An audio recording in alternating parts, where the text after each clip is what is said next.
umuntu witwa Bruce Melodie wari umuntu wakoranaga ibiganiro na Murungi Sabe. Ariko uyu munsi uwitwa Melodie yagiye gukora ibiganiro ni umuntu witwa Irene Murindahabi, ukajya kuri The Choice. Yewe no kugiye wenda ntago kijyaho, no kugiye bakwandikaho rimwe na rimwe bitewe nyine na ya gahunda ya imikinege. Ubwo sinzi uzanyiti kuri serie kabisa. Iti kuri serie wenda hari umuntu ugukunda agakunda na Sabe. None hari n'umuntu utari bubashe kujya kwa Irene ariko akajya ku gihe.com. Sibyo? None nshaka kubaza kubera iki utakigaragara ku Isimbi TV ngo ukorane ibiganiro na Murungi Sabe, byagenze gute? Kuko kuva mu mwaka wa 2022 ndumva aho ngaho ariho hantu watangiye kujya ugenda gake, ariko uyu munsi ukagenda ukorana na Irene.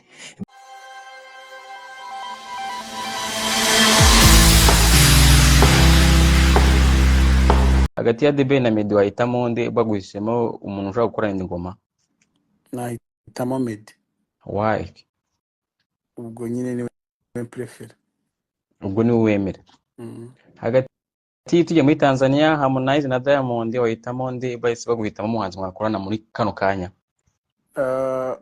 Nge rero iyo ngiye gukora indirimbo ntago ngendera ku bintu byo kuvuga ngo ngiye gukora indirimbo n'umuntu kugira ngo izabe yadansa, ahubwo ngendera no marangamutima yanjye nanjye nzaba side. Ubwo ushatse kumbwira ko Harmonize na Diamond utwikarinde ubwo? Kandi cyari cyo maze kugusubiza, ntago mpitamo umuntu kubera ko twiga, mpitamo umuntu kubera ko tujya numva turi guhuza icyerekezo. Nejo bundi wumvise umwana wavuganye na His Excellence, reka duheraho. Yego nditiku urabizi ibintu byanjye byose biba birimo itiku. Ni byiza ubwo byivugiye, naramwumvise. Hanyuma se ugereranyije n'undi mwana wavugaga ko ngo ari umwana ngafite imyaka 23. Bagereranye bombi uduha ishusho y'umwana wanyawe muri bariya. Urumva umwe yavuze ko afite ikibazo cy'impano zirengagijwe kubera ko ntacyo yari afite cyo kubikoraho, mu gihe undi ari gufasha izo mpano zirengagijwe. Ni ukuvuga ngo ubundi ugereranyije ibibazo bibiri byombi uko byari bimeze, ngira ngo uri kuvuga kuri Element n'undi mwana wavuganye na His Excellence akamubwira ko hari abantu bafite ibibazo by'impano zirengagijwe, mbega badafite support. Element ajya kuvuga we yavuze nk'umuntu uri gutanga motivation, abwira abantu ati ibintu birashoboka iyo umuntu akoze ibintu bicamo. Hanyuma uyu mwana wundi we uze kunyibutsa izina rye ntabwo ndi kwibuka neza. Gilbert yavuze ko hari impano zirengagijwe kubera ko wenda abashinzwe se kuzireberera, mbega hari ukuntu bitagenda neza. Uyu mwana rero ikibazo cye kirumvikana koko, kuko nibaza ko na Element mu gihe impano itari yakagaragaye icyo kibazo ari cyo yari afite. Ni ukuvuga ngo ahubwo mbona dukwiye kwiga guha buri kibazo umwanya tukanareba ukibaza ari mu ntoki. Ndabemera byahata, ariko si German zaza ya German ntago ndabona umupromoter dukorana. Hari abo twari twakoranye ubwashize, ntabwo twongera kuvugana, ariko birashoboka nitugera muri icyo gihe nyine birashoboka.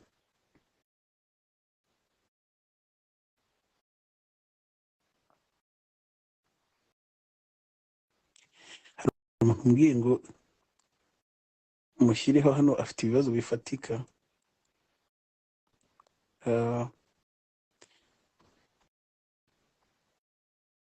Ndebe kumubona wa requesting ese my guy ko sinzi niba umuntu ndi kubona ari wowe. Umuntu witwa Iberi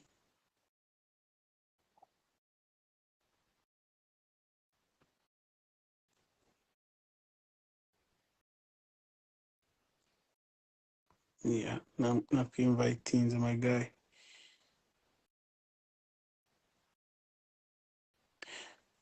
ya Okama yavuze ko nyine avuga ko biri aho ngaho hatari ibintu bya danger, Yes, ariko yes Bruce Melodie, yes uranyumva neza cyane? ya ndi kukumva kabisa. Umva mfite ibibazo ewana maranye igihe kinini cyane nibaza ngo Bruce Melodie tayiwacu tuzamubona dute? ya namo ndi kukumva kabisa. Yes, ikibazo cya mbere, abantu bo muri iki gihugu cy'u Rwanda bahora bavuga ko wabaye umunebwe cyane, ngo ntabwo ugikora, ngo ibintu bya alubumu ngo byagumye mu magambo, ngo wabaye umunebwe cyane kabisa. Ngo bahora bavuga ngo kubera iki ngo udasohora indirimbo kandi ngo witwa Munyakazi, ngo muri make ngo ntabwo ugomba kwitwa Munyakazi. Ibyo bintu urabyumva ute? Ntabwo ariko nitwa Munyakaririmbo, nitwa Munyakazi. Niba ndi mu kazi, akazi kose nkora ni akaririmbo. Nk'iyo uri kubona, nk'iyo uri kureba muri telefone yawe cyangwa se kuri social media, ubona nyine hari umuntu ushobora kwira nta kintu nkoze.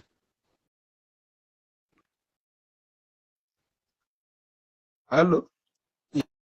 Yes.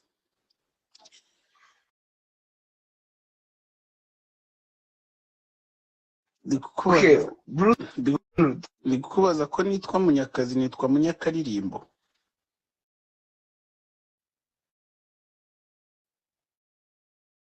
Akaneto karamunaniye umuhungu rwose. Ntago akazi kose ari gusohora akaririmbo.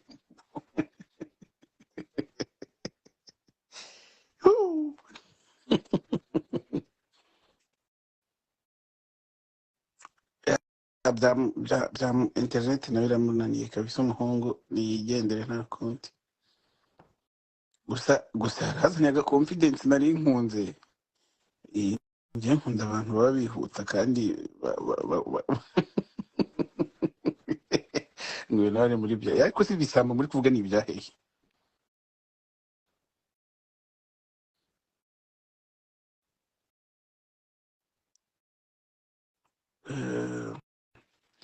Abasa ndabona network i Kigali ishobora kuba igoranye, ubwo tuba tumenya amabiri nyine. Ababuze umuji witwa T-shirt wapi ntago muzi.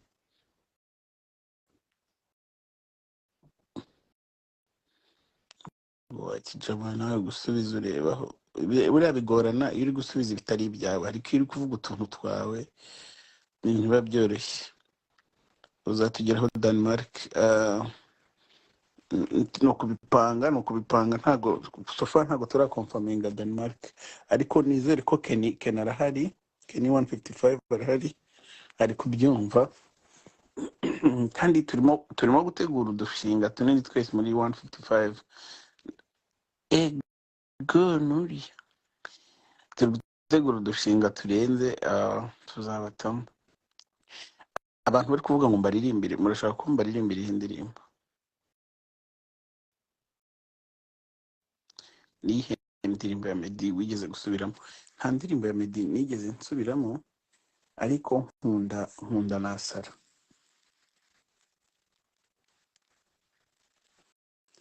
Ya nkunda nasara iri niyo ndirimbo ya Melodie nkunda nyine kurusha izindi.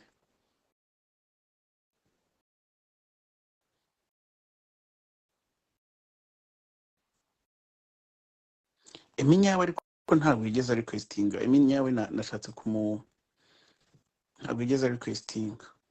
Nigeze kumubona nyine wevinga asuhuza, niba ya requestinze sinchona. Eminyawe niba hari mbwire nahita mushyiraho kabisa, niba hari utubazo yifitiye nkamumenera amabiri nkikomereza, sinjya nimana ibiganiro.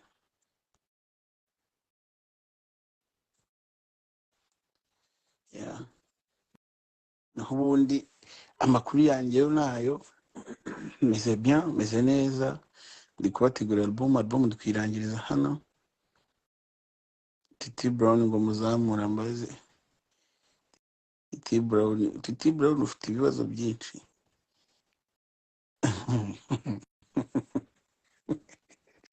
Titi buriya twakoranye akazi gatandukanye.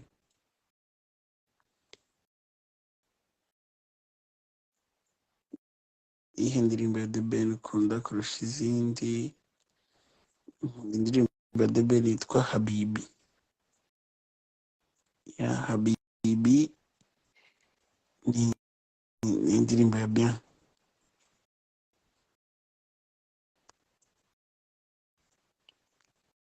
Yakoze Titi Brown ariko ntagatwika. Titi Brown yambwiye ngo muzamure yanga ko acceptinga.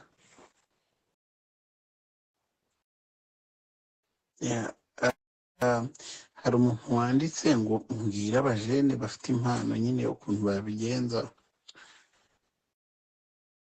Ngo Bruce n'icyo wamvugaho? Musa ntabwo nkuzi kabisa, ntabwo nkushona, nta kintu mfite nakuvugaho, ubwo uracyasabwa akazi kenshi.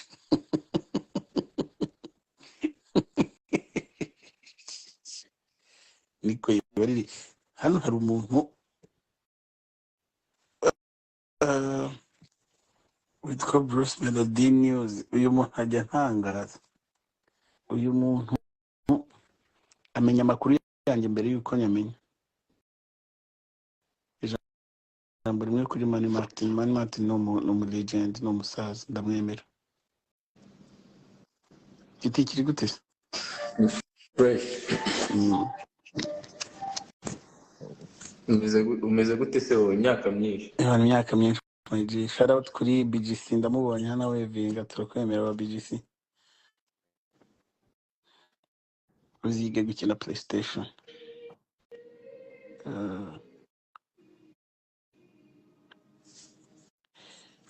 Ayo nziga.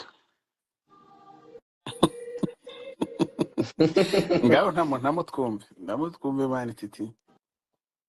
Njyewe se? Njyewe nabibazo mani nkuko wabivugaga.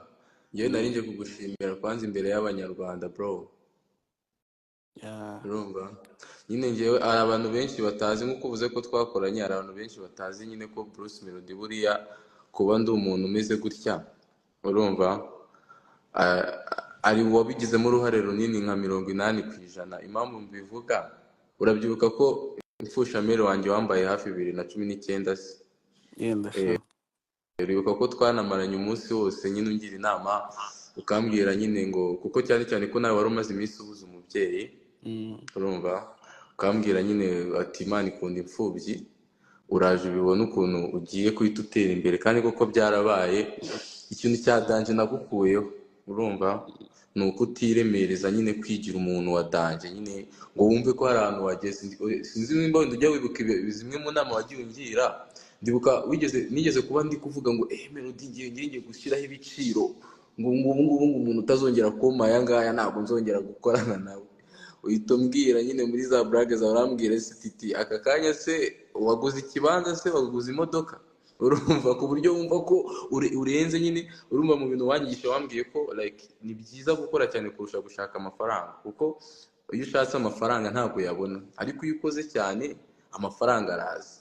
Urumva? Kandi urongera urambwira ati iyo wamaze kumva ko abantu wageze nyine kaba kakubayeho ugiye guhanuka nyine biba byarangiye nyine tu.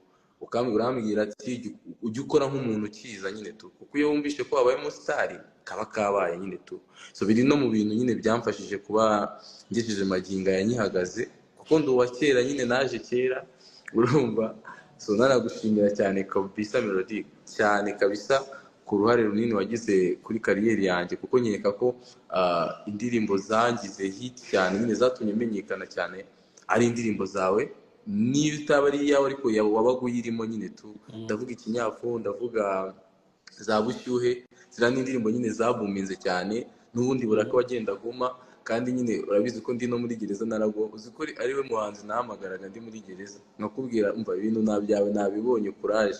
Kandi ninza ewana nizera ko nyine tuzakomeza gukorana man, kandi I'm looking forward to it man. Urumva?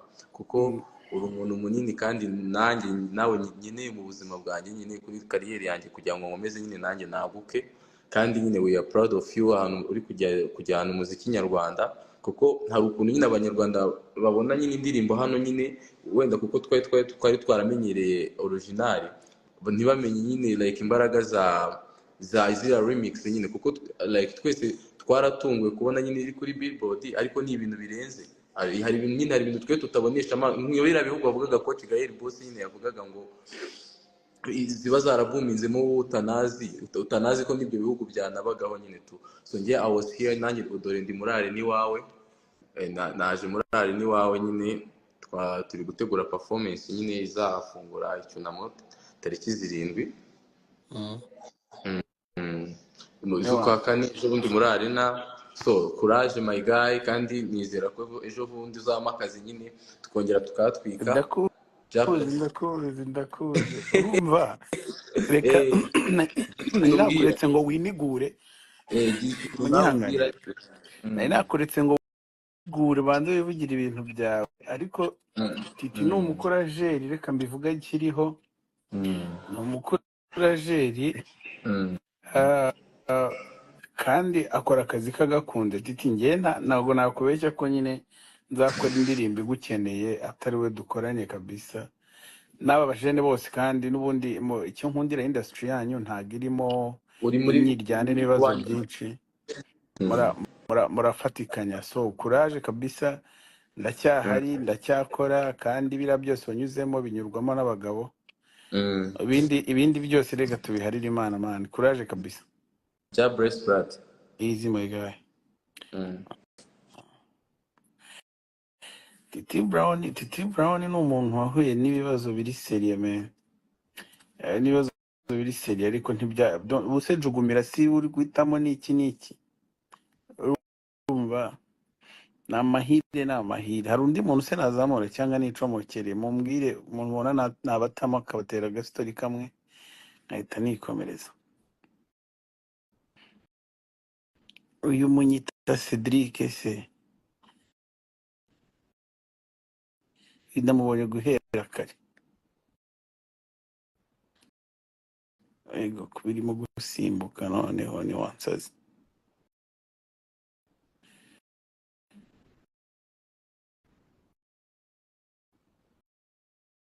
ariko ndebera ngo tubafite imyambaro ya siporo itandukanye. Uyisubona platform Yo Bruce, yewe with my G. amahoro kabisa. Umeze bon? Fresh. Uramaze gutegura utubazo tutagiye kukubaza vuba. Chap nanjye mpita ngusubiza niruka Cyane. Akabazo ka mbere, ujya muri Amerika, wageze ujya kwa approaching umuntu twa Chris Brown, bikarangira ugiye kwa Shaggy. Ni amakuru ari kuri no mihanda. Barabeshya, ntabwo ibyo byabaye. Bari kubeshya. Uramutse ukoranye indirimbo hagati ya The Ben na Melodie, wahitamo nde baguhisemo umuntu ushaka gukorana ingoma? Nahitamo Melodie. Why? Ubwo nyine niwe prefer. Ubwo niwe wemera. Hagati tujya muri Tanzania, Harmonize na Diamond, wahitamo nde bahise baguhitamo umuhanzi mwakorana muri kano kanya? Njye rero iyo ngiye gukora indirimbo ntabwo ngendera ku bintu byo kuvuga ngo ngiye gukora indirimbo n'umuntu kugira ngo izabe ya dansa, ahubwo ngendera no ku marangamutima yanjye nanjye nzaba side. Ubwo ushatse kumbwira ko Harmonize na Diamond utwikarinde ubwo? kandi icyo ari cyo maze kugusubiza, ntabwo mpitamo umuntu kubera ko atwiga, mpitamo umuntu kubera ko tujya numva turi guhuza icyerekezo. Umuntu waba uri kwirenganyiza se business waba ugiye kujyamo. Ubwo se Diamond mukoranye ingoma na Harmonize nihe ndirimbo yajya ku isoko ikabarya hit? Nta flop se uzi Diamond yakoze? Iyihe se? Zose. Kujya mbwira imwe yakoze ikaba flop. Zirahari nyinshi ntizibe nyine uko abantu bazi expecting. Je nahoze mbinyuramo nyine buri munsi. Ariko ngiye yo DJ n'umuntu binyorohereza akazi, kandi ngiye ntago nkunda gukora indirimbo n'umuntu uzayipostinga rimwe, cyangwa umuntu uri ready nyine kukunyuza mu nzira udakwiye kunyuramo. At the end of the day, niba ndi umuhanzi uhagarariye u Rwanda, iyo umfashe ukamanura ubumanuye u Rwanda, ibyo rero sinaguha amahirwe yo kubikora. Ninjye gukora indirimbo n'umuntu, nzakorana indirimbo n'umuntu uzanyubaha, akubaka nturuka, akubaha n'uwundi we. Uraze kuvuga ko se Diamond atakubashye? Oya, nzabanda tubaye. Icyo nakora nakorana n'umuntu dushobora kugahuza nyine fresh, tugakorana ibintu kandi bikagera ku rwego numva mbyifuzaho. Ariko ubu gashyizemo yuko buriya kwa Diamond bitakunze. Oya, ntago ntabwo nigeze na approachinga Diamond kubera ko ntabwo turi inshuti, ntabwo turi abajama. Ibyo rero binagora akazi cyane kubera ko buriya mbere yo gukorana n'umuhanzi muravibinga, mugahuza, mwamara guhuza mugakora. Yego. Rero ntabwo njya mpana na rimwe amahirwe umuntu wenda tutabashije guhuza ngo dukore n'indirimbo, ko rimwe na rimwe ugiye nagiye mbigeragereza ntabwo byigeze bigenda neza. Iyo rero ni experience mfite yanjye nk'umuntu, kandi ni nako numva nkwiye gutwara ibintu byanjye. Ku buryo ushatse kuvuga yuko habaye uburyo bwo gukorana na Diamond bitakunda ko mukora indirimbo? Mbonye turi buhuze. Ni ukuvuga ngo ntabwo muhuza ahubwo? Oya, ntabwo turahuza. Okay. Mbonye turi buhuze twagacapa, ariko mbona ibintu bigoranye. Niyo mpamvu inshuro nyinshi nyine abantu bambwira ngo jya muri Nigeria, jya kwiruka kuri ba runaka, agenda wishyure. Njye ntabwo ntekereza ko umuziki wanjye ari uwo kwishyurira. Yego. Kubera ko nk'uko abo bantu babikoze bakava iwabo bakaba badanje, ibyo ngibyo natwe twabikora. Ndaza kubaha urugero kuri Jamaica murebe ukuntu ingana, ariko murebe abantu bayivuyemo bakagera ku isi yose bagakora umuziki wa danje kandi ukamenyekana. Njye sinizerera mu gufata amafaranga yanjye ngo nyashore mu wundi muhanzi, ahubwo nayishoramo. Yamani. Hanyuma umuntu witwa The Cat Godfather bivuga yuko bari kuri team ya The Ben, hanyuma niko Duma n'Akasoko bakaba kuri ya Bruce Melodie. Byaba ari byo koko abantu mwarabarokirise murabafite iwanyu bafasha kuzapara imiziki yanyu? Oya, njye nta muntu n'umwe nigeze ndakirita. N'abari mu zindi team ntacyo bantwaye. Ntabwo nigeze ntanga akazi. Nkorana na media yose uko ingana uko mbishoboye. Kandi abo bantu uri kuvuga bose urumva ko ari abantu bo kuri social media. Abantu bose nabo kuri social media. Rero uwo dushoboye gukorana turakorana, kandi n'utabyifuje simbimuhatira. Umuntu witwa DC Crepa n'umuntu witwa Fata ku mavuta hari begeze kuza bakwataka muri media, ariko barabiretse. Byatewe n'iki? Mwarabishyuye kugira ngo baceceke? Hari ukuntu wataka umuntu wagera igihe ukabona biri kukugarukana. Noneho ugafata umwanzuro wo kubireka cyangwa ugafata urundi ruhande. Ndaguha urugero. Dekati yaranyirukankana abafana bagenda bamanuka urusorongo. Ariko Dekati ubundi amakuru atangaza ko nta kibazo ufitanye nawe, mwabirangije? Nta kintu nigeze ndayizanya nawe, si inshuti yanjye, si umuntu tuvugana. urumva erega at the end of the day ngira abafana. Ntabwo wanyirukankana ngo unyirukankane bizakugwa amahoro gusa. Abafana banjye bakwereka ibitekerezo byabo, bakakwereka uko babyumva. So ni ukuvuga ngo urenze umuziki akinjira mu buzima buri personal cyangwa se akabishyira ku rwego rwo gushwana no gutukana, uwo nguwo nyine nawe hari abandi bantu nashimishije cyangwa se nkorera ibizima bamureba ikijisho nyine nawe akibwiriza. Ushatse kuvuga ko nta kintu nka 1:55 AM mwakoze kugira ngo abantu majecekeshe? Nta nicyo nshobora gukora ngewe. Kubera ko ifu nsonzemo banza mu ifu yanjye. Ifu nsonzemo. Rega Bruce Melodie wari umuhanzi. Ndi kuvuga management yawe nta kintu nigeze ikora na kimwe? Management ubwera gikoze yabari gikoze ku ruhande rwabo, kubera ko kandi umwe wafata imyanzuro. Yefata imyanzuro y'ibijyanye n'umuziki, ko ntabwo uzaza ngo uvuge ngo wenda ngo coach GAEL yakoze ibi nibi ngo cyangwa ngo management ya ntabwo ari management ya 155. Inshuro nyinshi bavuga coach GAEL. Ntabwo uzaza ngo uvuge ngo coach GAEL yakoze ibi ngo abari ngiye uza gutera hejuru ngo mvuge ngo kuki byagenze gutyo. Oya, niba coach GAEL abantu baramuvuze wenda akagira imyanzuro bafataho n'ibyo bakorera. Ibyo umwihariko ariko ntabwo bavuga Bruce Melodie. Bavuga Bruce Melodie ntabwo bavuga ko. Reka ngoye nk'urugero. Iyo mba ndi umuntu udakunda ibibazo by'imiriro cyane n'ibibazo, mba nakumanuye cyane. Ariko ngenda nabyinjoyinga, ahubwo nyine iyo bimeze gutya abantu bakeneye kumenya ukuri, nicyo gihe mba mbonyeho cyo kugutanga. Ni n'abantu bake cyane bafite ubushobozi bwo kumbaza ibibazo bigasaba ibisobanuro birebire. Uri umuntu wa danje. Thank you so much. Dukomeze noneho. Tujye muri Uganda ari guhitamo Kanyomozi no guhitamo Shiba Karongi, ninde mwakora indirimbo? Unambwe n'impamvu.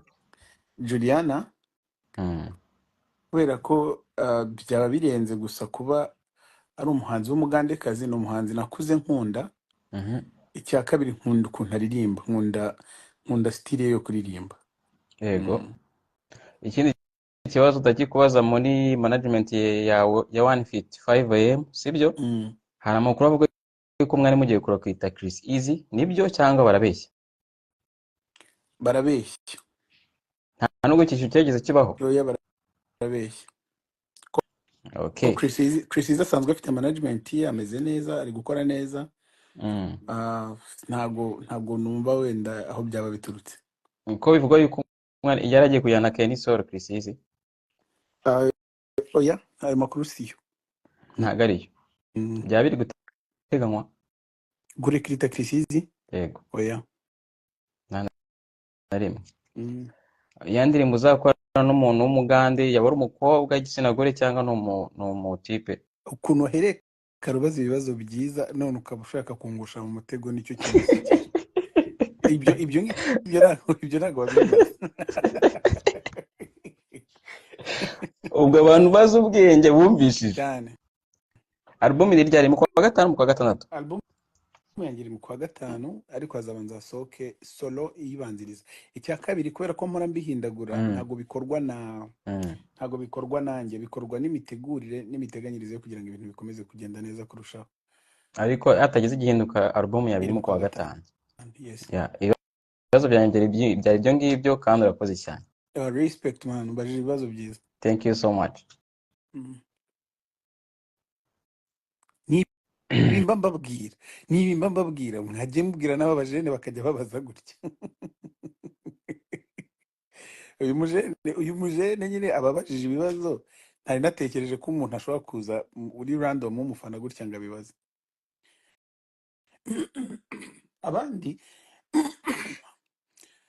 abandi bajene nyine bahita bakubaza ibibazo. Bruce Melodie nge simwemera habe na gato. Ntabwo nyemera, biragaragara nyine, niyo mpamvu utaraha.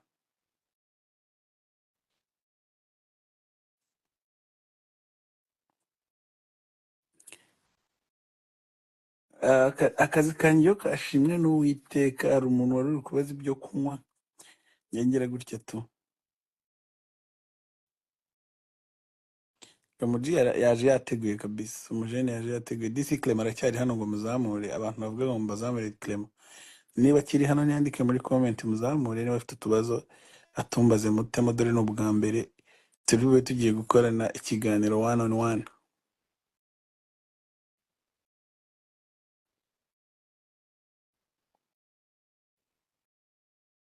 Ahise yiruka.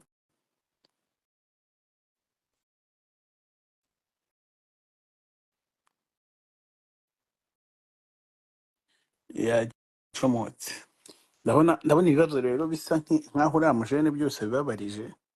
Turashaka Benda urimo cyangwa ntago uregeye?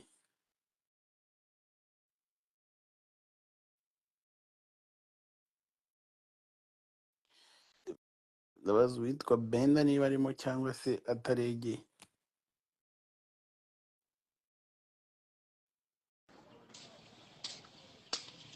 Yola. Bimeze bite? Ni fresh. Ko wagira ngo uri gukora umuganda, sindi kumva wagira ngo iruhande rwawe hariho kupa. Wapi ndi kwinjira mu modoka ngo njye ahantu hatuje, ubundi mbanze nganire nawe. Niko. Nejo bundi wumvise umwana wavuganye na His Excellence, reka duheraho. Nkunda itiku, urabizi ibintu byanjye byose biba birimo itiku. Ni byiza ubwo ubyivugiye, naramwumvise. Hanyuma se ugereranyije n'undi mwana wavugaga ko ngo ari umwana ngafite imyaka 23, bagereranye bombi, uduha ishusho y'umwana wanyawe muri bariya. Urumva umwe yavuze ko afite ikibazo cy'impano zirengagijwe, kubera ko ntacyo yari afite cyo kubikoraho, mu gihe undi ari gufasha izo mpano zirengagijwe. Ni ukuvuga ngo ubundi ugereranyije ibibazo bibiri byombi uko byari bimeze, ngira ngo uri kuvuga kuri element n'undi mwana wavuganye na his excellence akamubwira ko hari abantu bafite ibibazo by'impano impano zirengagijwe mbega badafite support. Mm. Element ajya kuvuga we yavuze nk'umuntu uri gutanga motivation abwira abantu ati ibintu birashoboka iyo umuntu akoze ibintu bicamo. Hanyuma uyu mwana wundi we uze kunyibutsa izina rye ntabwo ndi kwibuka neza. Gilbert. Gilbert yavuze ko hari impano zirengagijwe kubera ko wenda abashinzwe se kuzireberera mbega hari ukuntu bitagenda neza. Uyu mwana rero ikibazo cye kirumvikana koko, kuko nibaza ko na element mu gihe impano itari yakagaragaye icyo kibazo ari cyo yari afite. Ni ukuvuga ngo njye ahubwo mbona dukwiye kwiga guha buri kibazo umwanya tukanareba ukibaza ari mu ntoki. Niba uyu mwana afite ikibazo cy'uko impano zidakurikiranwa, koko ari ahantu impano zidakurikiranwa, ariko uyu munsi umwanya arimo ari gukora jugumira ya Kevin Kade, arimo gukora indirimbo za Kenny Soul. Ni ukuvuga ngo we ari kuba igisubizo kuri icyo kibazo uwo mwana afite ku bandi. Ndetse nta bindi bibazo birenze indirimbo za jugumira yari kubaza. Ariko uragira ngo abazi bya concert atajya azikora? Urumva diplomate agiye Uganda agaperforminga indirimbo imwe amasaha. Diplomate yaravuze ngo ihene irisha mu burebure bw'ikiziriko cyayo. Kuriya niko yarisha. Ni ukuvuga ngo niba ibyo abona ari ibisubizo ntagakwiye kuvuga ibibazo. Kandi buriya iki gihugu cyacu cy'u Rwanda gifite ibibazo byinshi ariko harimo n'ibisubizo byinshi. Abanyarwanda bamwe babona ibibazo abandi bakabona ibisubizo. Niba abona ibisubizo sinibaza ko cyagakwiye kuba ikibazo kuri wowe kuko ubibona nk'ikibazo. Ahubwo ubwo nawe wagakwiye gufata ibibazo byawe ukabigaragaza nk'ibibazo, ariko ntufate umuntu. Ni nk'ukuntu naba mfite umuturanyi mubi nawe turi kuvugana hano nkahita nkwita mubi. Ubundi surankunda. Oya, kugukunda nanone ni ikindi. Urukundo ubuze uragira ngo dukundanira kubizanyemo inkundo. Kagwibariza kandi kabazo Melodie. 2017 wavuze ko Ben yaguciye amazi, ariko 2021 mwongeye guhuza imishinga. Kuki wowe utavuze ndetse kubera covid muza no kujya kurikodingira muri muza kwimura studio muri Onomo? I think niba nibeshye neza nabwo ntiyakorwa. Ho habaye iki? Nyuma yuko uwo muhanzi yivugiye ko ari gukina PlayStation nta kintu uzongera kumuvugaho. Akagaragaro karagukorogoshoye. Oya, nari nzi ko bizamutera ipfunwe ntavuge ko yakinaga mu gihe cy'akazi, ariko mu gihe akibyemera kinabirimo ibyo bintu twe twarabirenze. Oya, ariko niba atari ibanga yaraje ngasanga indirimbo irimo ibintu bitamuhesha agaciro yanga kuyiririmbamo 2021. Eka mbishyireho umucyo binarangire sinzongere kubigarukamo. Urumva umunsi yantumyeho ngo tujye gukorana indirimbo nibwo yakinye PlayStation ndanakwepa ndabacika ntibamenya ko nagiye. Uwo munsi yaje kunsanga muri studio ndi gukora indi ndirimbo aho muri country muvuga, yasanze ndi kumwe na Riderman. Uwo munsi yari ahari, twavuye ahantu twari turi duhita tujya muri studio hari nka saa 10 za mu gitondo. Nawe rero arahanyura ahasanga iyo ndirimbo yewe ashaka no kuyijyamo. Ashatse kuyijyamo mbirekera kubera ko icyo gihe ntago nari nkishishikajwe n'ibyo ko nari ndi mu bindi, kuko ngiye buriya sinjya niruka mu bintu kabiri gatatu. Nari naramaze kwancana nyine naragiye. Kandi niba wumva neza 2017 nibwo nagiye muri Coke Studio. Urumva 2018 hari harahiye nari narakoze za nta kibazo na kimwe nshaka kwiteza, narakoze za twatoye twatsinze ndi gukora amatuwana za kungora. Nuvuga ngo nari ndi busy, nari umuhanzi umeze neza, ntago nari ubu. Ahubwo icyo gihe element yaraje ubwo na za saa moya zari zarasohotse. Urumva rero nari ndi mu bindi, ntago ibyo byari bikindaje ishinga. Nabirekeye sinzi n'ukuntu byarangiye, niyo ndirimbo ntiyabayeho nyine ntiyarangiye. Yaje kuri codinga muri Onomo asanga nago bigize sinigeze mpurira nawe muri Onomo, hari muri country. ikindi kibazo nshaka kukwibaza, reka twivugire ku muziki. Wambwiye ikintu wapfuye n'abantu bo muri Elsa usubazi bano bakusanya amafaranga. Ejo nari ndi kuvugana na Kenny, ndi kubiganiraho mubaza ku by'amafaranga, ni bamwe muyabona, mbwira ko mwigeze no kugirana ibibazo, nzabaze Brice. Elsa ikusanya amafaranga ariko ntitumenya ahantu ajya.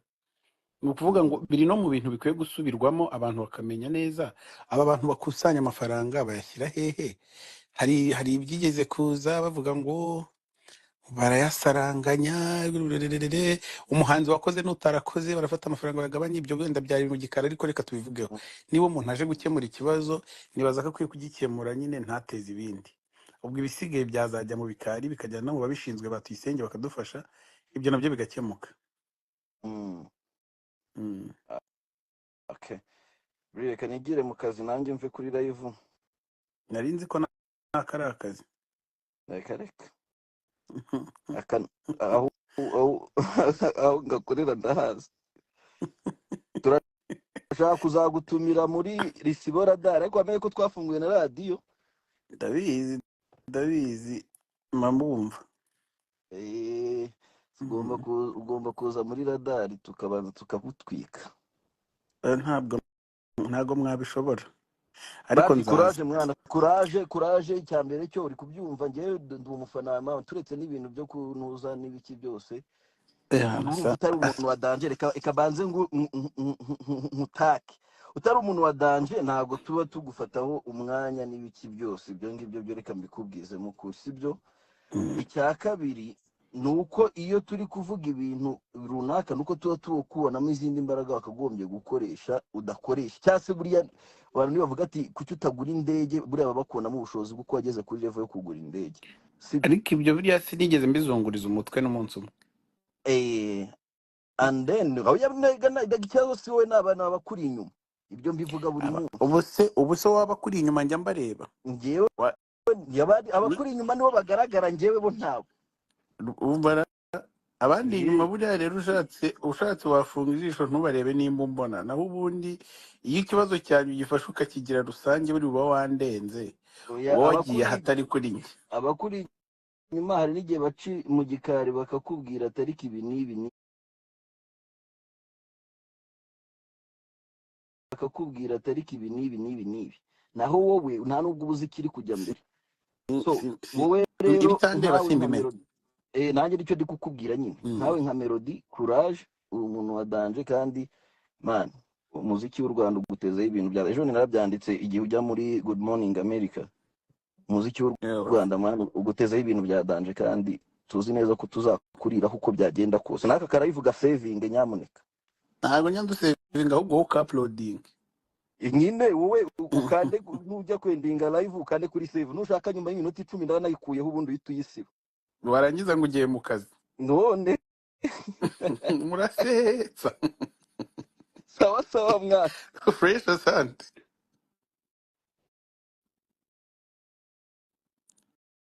Wa mwuzukuru wa kigufi ari hehe ngo ni Godfather? Ngo ngafite akabazo ashaka kumbaza.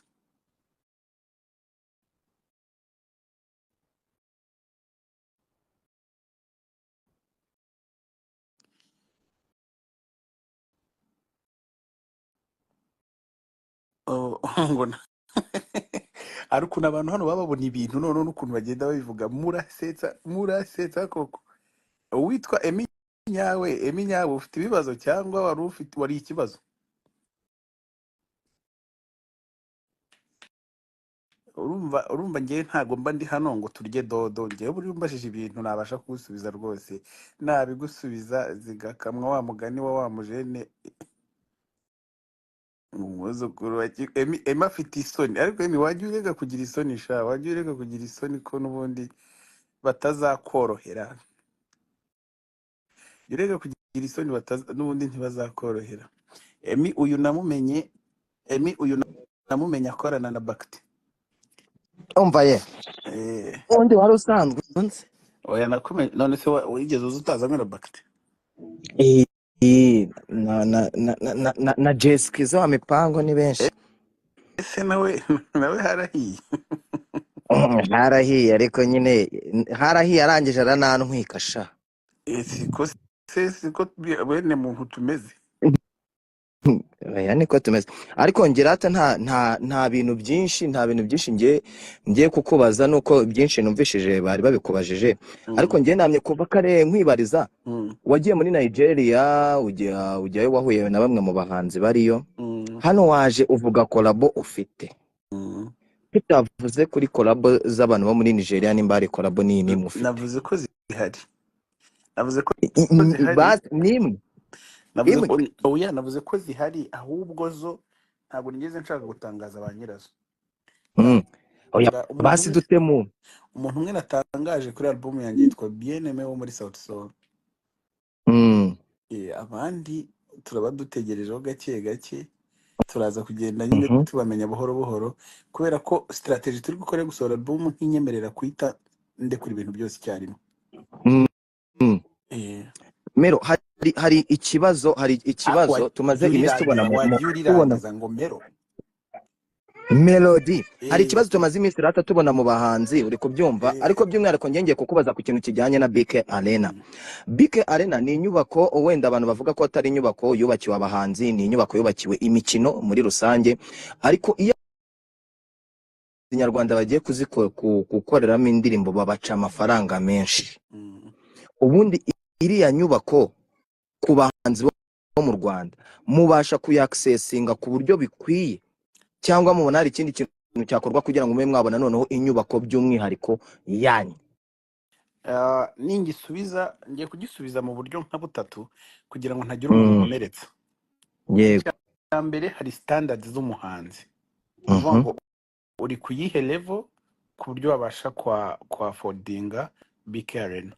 Turabizi ko ari abahanzi hari n'amakorari n'amatorero yuzuza BK Arena kandi bakanabasha kuyaffordinga. Hari n'undi muhanzi ureba akavuga ati ngiye level yanjye niyi hasi nahashobora. Aho hari imbogamizi kuko ntago dufite ikintu kiri medium, dufite ikiri high aricyo BK Arena tukagira na Camp Kigali ihita biyo hasi ishobora kwakira abantu bake cyane. Nuvuga ngo kuva ku bihumbi 10 ukamanuka ugahita ujya kuri 3, at least twari dukeneye ahantu hakwakira 5,000 cyangwa se wenda na 7. Bivuge ko inyubako ya BK Arena dufite imbogamizi y'igikorwa remezo kimwe cyo kwakira abahanzi bafite abafana bari medium. No kuvuga ngo nibyo koko ngenda nabibwiye na minister utuma twishima ko imbere na mbere ntibyoroshye nyine kubona BK Arena kuko ukwiye kuba hari umuntu uri kugira ngo yibone ariko nanone ntago twese dufite ubushobozi bwo kwinjiza abantu bangana kuriya. Abari kwandika Intare Arena isa nk'iri kure cyane ku bijyanye n'imyidagaduro. Nta nubwo iriya nyubako wenda n'abantu banabimenye nubwo Intare Arena iri hariya ubundi ntabwo wagenewe n'ibitaramo by'abahanzi ariko bare duhaye umusaza rero twemereye. Yego.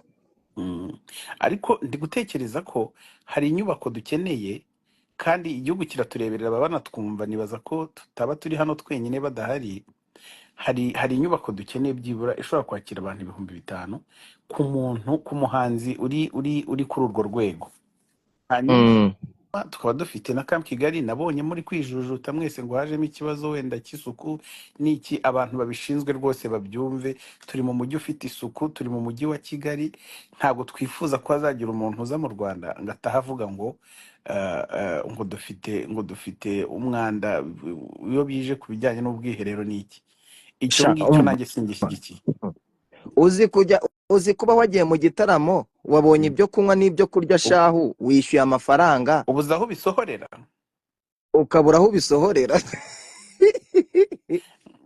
Ubona inyubako y'imyidagaduro hano iwacu kuko ubona n'ikintu kijyanye no gupanga ama stage ni ikintu kigoye n'uburyo mwubaka stage ku buryo urabona nk'iyo mugiye uretse umuntu witwa Israel Mbonye niwe wagerageje kuba yakora stage nabwo nuko yari one man show ku buryo buri muntu wari we wese mubona ari iyihe noneho nyubako yakubakwa nabwo yakubakwa gute kugira ngo umuhanzi abashe kwisanzura n'abaturage?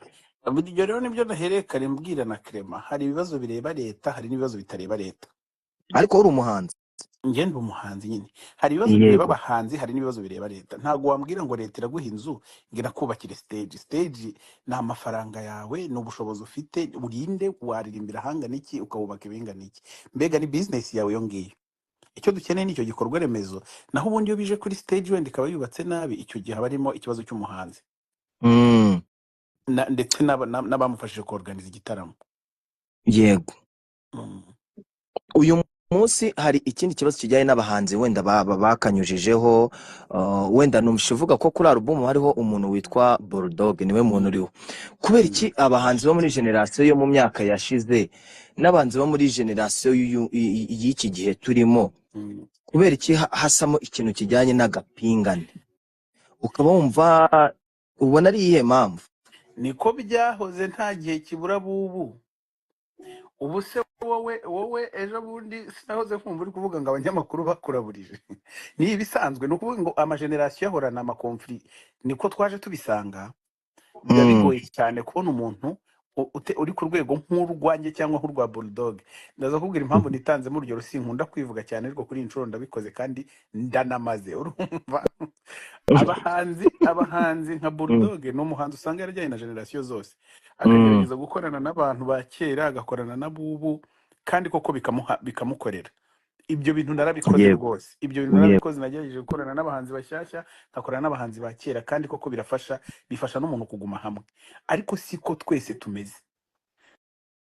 Ako kantu ka generation, nanjye mafite abahanzi babanje mbona nyine tutari guhuza neza, nawe ufite abanyamakuru babanje ubona mutari guhuza neza, yewe n'abasaza iyo bumvisha imiziki yacu baravuga ngo hacuranze impara, natwe wenda twakumva umuziki wa kera tukavuga tuti se ibi ni ibiki baririmbaga. Generation ntizihuza, ni ibisanzwe. Icyo cyo si ikintu mbona cyoroshye ko cyahita gikemuka aka kanya. Ibyo uvuze ni ukuri. Reka noneho njyewe n'ubundi abantu bavuze ngo amatiku, nanjye n'ubundi sinshobora kugenda ntakubajije itiku, ubundi byose ni hahandi, ni yare. Ariko n'ubundi hano haba harimo nk'abantu bavuga ngo umuntu witwa Bruce Melodie wari umuntu wakoranaga ibiganiro na Murungi Sabe, ariko uyu munsi uwitwa Melodie yagiye gukora ibiganiro ni umuntu witwa Irene MURINDAHABI, ukajya kuri The Choice, yewe no kugiye wenda ntago kijyaho, no kugiye bakwandikaho rimwe na rimwe bitewe nyine na ya gahunda ya imikinege. Ubwo sinzi uzanye itiku riseriye kabisa. Itiku riseriye, wenda hari umuntu ugukunda agakunda na Sabe, none hari n'umuntu utari bubashe kujya kwa Irene ariko akajya ku gihe.com, sibyo? None nshaka kubaza, kubera iki utakigaragara ku Isimbi TV ngo ukorane ibiganiro na Murungi Sabe? Byagenze gute? Kuko kuva mu mwaka wa 2022 ndumva aho ngaho ariho hantu watangiye kujya ugenda gake, ariko uyu munsi ukagenda ukorana na Irene. Byagenze gute kubera icyo utagikorana na Sabe? Uvugisha ukuri pe, wenda nuri hano i Kigali, naho muri Amerika nawe wagutera amabuye.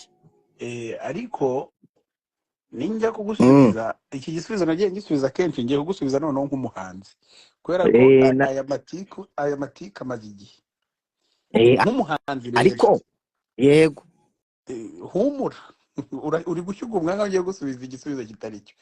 Ngiye gusubiza igisubizo cya nyacyo. Wari wantumira ku gitangazamakuru ukorera? Oya, ngenza ngeze ko nizana, ngewe ngucunguje babyanze nkagusanga ku kibuga cy'indege. Sabe rero ntago ajya ntumira, kandi urumva ntago nakihuruza ngo njye mu rugo rw'umuntu atanga. Oya Melodie, tuvugisha ukuri, kuko umuntu uri hano, umuturage uri hano ntago yavuga ngo Sabe yanze kugutumira, sibyo?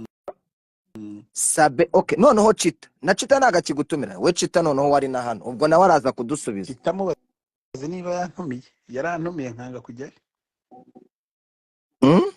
Ntago yantumiye ngo nange kumureba, kandi niyo ntajyayo namuha impamvu itumye ntajyayo. Ariko iyo umuntu atagutumiye ntago wifata nyine ngo uhite ujya mu bintu bye. Aha, ku gihe rero Emi wo ku gihe n'umwe mu bantu bakiriye umuntu witwa Coach GAEL neza cyane, akiza mu Rwanda, akiza gukorera umuziki hano iwacu Kigali. Ariko nawe ubugiye muri iyo gahunda ya 155 AM, rebo Mm. umuntu witwa Emi twumva akajwi karasohotse ngo aha Mm. ujye mageragera ariko biranga. Mm. Emi, ikibazo cyawe na Emi Mm. uyu munsi kigeze gikemuka Melo? urumva nta kibazo ngiye mpamya ko mfitanye n'uwo munyamakuru, ahubwo nibaza ko we wenda yaba ari ugifite, kubera ko nta munsi n'umwe nigeze ngongana nawe ahantu aho ariho hose, uretse gusa kumva nyine ko yari amfiteho gahunda mbi. Icyo gihe rero nahise nyine nk'umuntu uwo ari we wese ufite ubwenge, nahise mpina akarenge nta bindi. Dore tutari hano wambabaye se na Cita yanditse ngo ikibazo ubu ni ingombwa Melodie ntabwo yiyemera, afite amahitamo ya business. Urumva ko itiku wari urizajya rwose rikaba rifasha ubusa rikubise igihweye. Oya na Cita rega na wari umahuha na Cita rumahuha ndeza amaherezo akazaba yayo na Cita rumahuha arahuha amaherezo akazaba yayo. Gusa icyo nakumenyesha umva nkubwire, ari wowe yego ari Cita n'abandi mwese, uretse abantu bake wenda nka basabe na ba Philipita baba baraje imbere, bakaba ni bake cyane abantu bantanze muri ibi bintu bakaba bagihari. Nta muntu muri entertainment mutageraho muhurira. Entertainment imeze nk'umukandara, birazenguruka bikagaruka ku bantu bamwe. So niyo none ntaba ndi gukorana ikiganiro na Cita cyangwa na Sabe, ejo tuzagikorana rwose, kubera ko at the end of the day turakeneranye, dukiriya content, tugira abatubaza, tukagira abo tubwira, nibo tudelivaringira, igihe kiragera n'ubundi twongera tugahuza. Rero bibaho no muri business zisanzwe, nta gitangaza kirimo. Kerema nuko yakubajije iki kibazo agahita yiruka, ariko ko nakikubajije nibyo, ni wenda ni mu buryo bwe. Hari indirimbo yanditswe na Kenisol iri bukorwa na Element, uyiri inyuma ari umugabo, ari boss wanjye wa Isibo FM 98.7 na Isibo TV. Iyo ndirimbo ejo bundi ubwo uyu muntu ngo Godfather uyu uri hano nyine Shondorokota, nimba ari Shondorokota, yatumiye umuntu witwa Ben aza kuri space avuga ikibazo hano kiri kuntu bimeze. Ese ikibazo nuko cyangwa wowe ni impamvu nyine akabazo tujya tubona nuko iriya ndirimbo mwakoze ku itasohotse niho ikibazo cyavuye, cyangwa n'ubusanzwe mwari mufitanye ikibazo cyenye n'ubundi cya game cyuko wabise ko ari abanebwe? Abo subwo ikibazo ni iki? Ikibazo nuko nakoze abandi bakananirwa gukora. Nge ntabwo nibaza ko hari ikibazo gikwiye kunzaho kugeza ntago nibona muri ibi bintu. Ariko ndirimbo mwari recording urabizi iranarangira. Ntago nta ndirimbo nigeze ndicordinga irimo uyu umuntu yifite azayisohore, ndabimwemereye. Igihe cyose nagiye gukorana na The Ben ntago yigeze abasha kurikodinga, kandi rwose niba narakoze ibyo nasabwaga we ntabashe gukora ibye. Ntago nibazaho iki kintu, reka nkubwire, ngiye ngishyizeho umucyo ndanakirangije. Nyuma y'iyi live umuntu uzajya kimbaza nzajya nigira nk'utamwumvisha.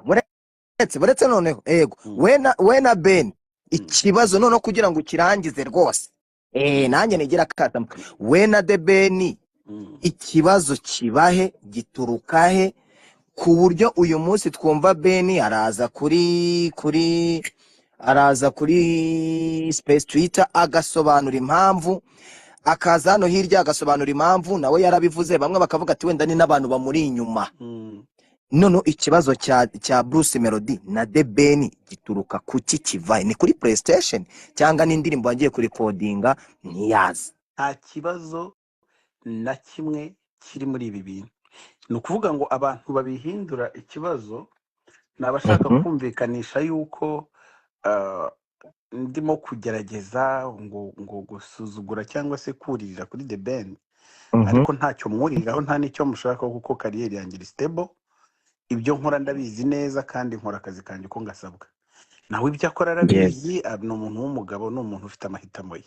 Ndumva ari ukungu. Hano hari umuntu wanditse ngo tubwire ukuri kabisa. Yego, kuko hari umuntu ugukunda kanakunda na Ben, kandi mwese akaba yumva ko mwashyira hamwe. Yego, none ubwo se simbisubizira, ni umuntu uzi ibyo akora, nanjye nzi ibyo nkora. Ibisigaye reka turebe ahubwo ubwo uko imbere bizajya bigenda. Ejo abundi umuntu witwa Niza baragiye abarigaraguye. ku rubyiniro. Mm. Abantu bati abahanzi ba kera, abahanzi b'uyu munsi mwabateye depression kubera ko mutajya mubafasha, cyangwa se ngo munamenye uko wenda nubwo wenda namwe batabafashije, sinzi nimba barafashe cyangwa batarabafashije, atari ko abahanzi b'imyaka kubera ko mwakoze n'umuziki wenda harimo n'amafaranga. Uyu munsi nimba Bruce Melody ubu ngubu ugeze ku gaciro k'ibihumbi $30 kugira ngo ujye mu gitaramo cy'umuntu, aba bahanzi bakumva yuko bidakwiye. Kubera iki aba bahanzi bavuga yuko aba bahanzi b'uyu munsi mu mwabateye depression cyangwa mutabafasha, muniyemera munabiyemeraho? ntago ariko mbyumva ko buri muntu wese agira igihe cyo gukora, akagira n'igihe wenda cyo gufata pause cyangwa n'ikiruhuko, kandi nta na rimwe umuhanzi mukuru yigeze agana umuhanzi muto ngo umuhanzi muto amukatire, kuko inshuro nyinshi usanga n'igihe twakuraga twabaga tubakeneye, ahubwo wabugize n'amahirwe akwegereye. Naho ibyo kwigaragura ni impanuka nka kumwe bakubise papi. Nzajya mbaha ingero zijyanye n'akazi mukora. Oya, iyo uvuga nk'ukuntu bakubise urushyi exidira byari kumvikana, nabyo byari impanuka. Ibyo byo ni amatiku, ahubwo papi yagiye gukora inkuru ahantu mbona baratikuye induru ziravuze arirukanze. Ni ukuvuga ngo iriya ari impanuka akoreye hehe mu kazi. Nizo nawe yarakandagiye mbona ntibigenze neza, yitura hasi. Oya, ngo hari nk'impanuka ngo hari ukuntu yabwiraga ngo DJ Bisoso ngo ariko ngo uyu mutipe wanangaje ngo gukora ngo indirimbo yonyine wenyine, ngo kandi ngo twararirimbanye nyinshi. Ibintu Bisoso atavuze akaba ari bivuze mu ijwi rya Nizo, ni amatiku. Reka twigendere. Uyu munsi wenda tuzatangira icyunamo udahari, sinzi nimba uzaba waraje. Ni icyunamo tuzatangira ku itariki 7 by'umwihariko n'imyaka 30 twibuka jenoside yakorewe abatutsi mu 1994. Melodie, uruhare rw'umuhanzi mu kubaka igihugu ukurikije mu myaka 3 kuri wowe? Icyambere, umuhanzi ni muntu ki? Umuhanzi ni umuntu ushinzwe gutanga ibyishimo muri rubanda. Umuhanzi ni umuntu ukwiye kubabarana n'abababaye igihe koko bababaye. Niyo mpamvu tugira indirimbo z'ibyishimo, tukagira n'indirimbo z'agahinda. Ariko noneho umuhanzi ni umuntu ugomba kubaka abababaye mu gihe koko bababaye. Rero uruhare rw'umuhanzi ni ugukoresha impano ye mu kwegera abababaye, mu kwegera ababuze ababo, no mu kwegera abatabasha kwiyakira muri icyo gihe cyo kwibuka. Ikindi, u Rwanda ni igihugu cyacu, tugishyigikire, amahoro masa. Ariko nanone kuki bakunda kugushinja yuko iyo buri gihe tugiye kwibuka uhita ngo ugira ingendo za hato na hato? Niko biri cyangwa biza n'ubundi bisanga ari uko wari ufite ingendo cyangwa warabiteguye? Ni kwa kundi wenda umuntu aba ari kuri spotlight ku buryo ibyo barimo bigaragara, ariko ntago igihe cyo kwibuka ngenda kubera ko ibyo oya twabonye umuntu twabonye ubarizwa muri iriya rebo ni Kenisoro. Yego reba, ariko Melodie yakoze igikwe ngo ntitubimenye ngo yakoze igikwe. Sinzi umukinnyi wigeze gukora ubukwe baramumufatana, yari yabukoze mu ibanga ngo rikomeye.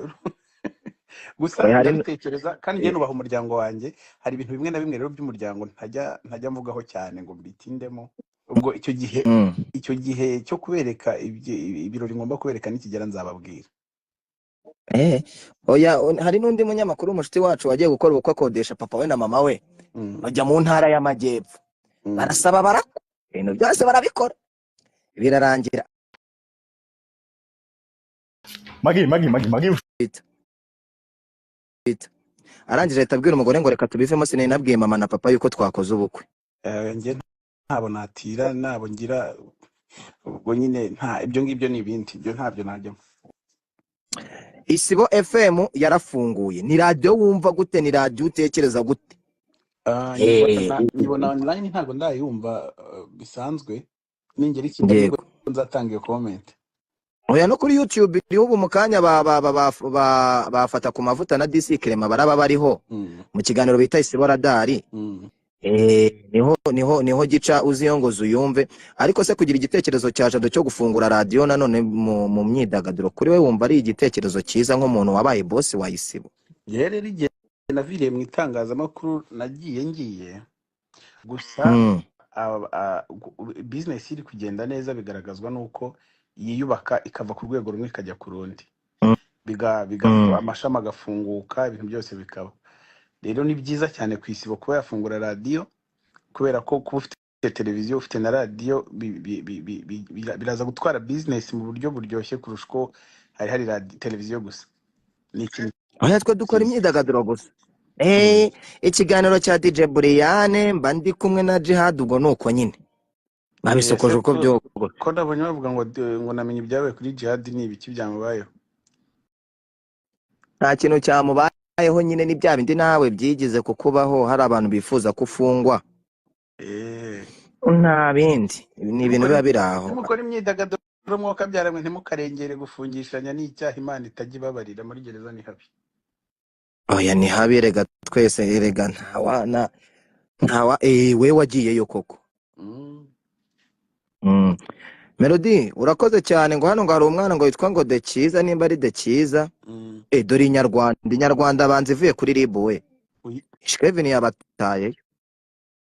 Inyarwanda uyibonye se mu modoka ya RIB? Bavuyeyo nababonye, ahubwo reka nziyo nkuru nye. Okay, urakoze cyane. Urakoze mwana, urakoze. Ntabwo nkiri kubona comment zanyu kabisa.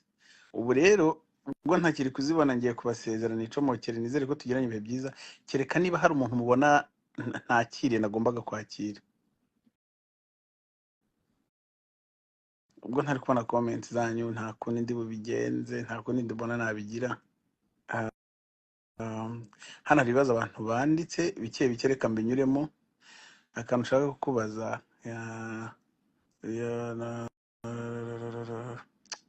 hari ibibazo nyine biba bidatwika umuntu atasoma. Tubwira abasuperstars bazaba bari kuri album yawe. Nagiye mvugamo bake bake, ndi umunyamakuru, ariko reka nkubaze, uzaza gukora concert ryari muri Uganda?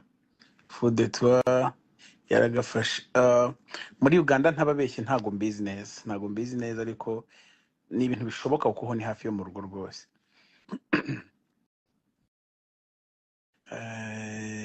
Rama from Nigeria, Rema from Nigeria, byaba ari sawa. Undi muzigo byinshi, the rulo ndakwinginze uzaga ego mana yagasana, murashaka ko ntwana ndi Jason the rulo on the last minute. Kevin cyangwa Bruce the first, nafata Kevin no muraperi wa danger. Fata ku mavuta. Melodie mubazi byafata ku mavuta, nta bintu muzi byafata ku mavuta. Muri US Caribbean tugakorana nawe collabo kuri Sky 2 sinshona cyane please bla nta bibazo bifatika byari birimo. Hari umuntu se tudahaye ijambo? Yawa ndabemera bya hatari, mwakoze kubana nanjye. Yuhu.